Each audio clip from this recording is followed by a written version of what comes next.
Chemical equilibrium. In a reversible chemical reaction, the forward and reverse reactions occur at equal rates. Both of these graphs are in equilibrium. The amounts of products and reactants do not have to be equal to be considered to be in equilibrium. Equilibrium can be disturbed by stress on the reaction. Le Chatelier's principle helps predict what the reaction will do to restore equilibrium.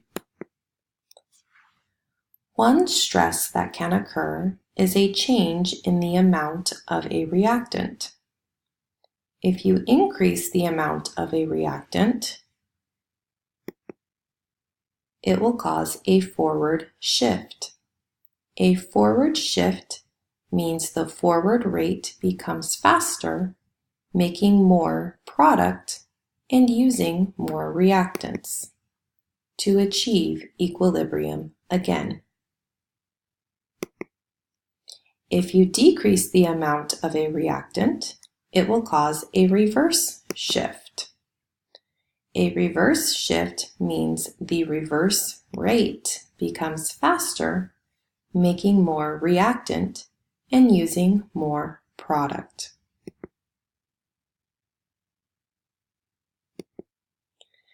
Another type of stress that can occur is a change in the temperature. If you increase the temperature, it will cause a shift to the side opposite of where energy is listed in the chemical equation. Endothermic reactions will have forward shifts, meaning they will make more product and use more reactants.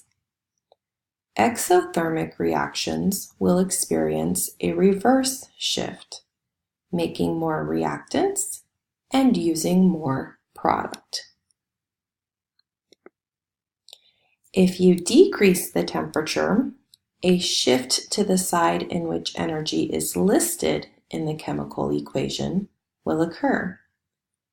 Endothermic reactions will experience a reverse shift, making more reactants and using more products.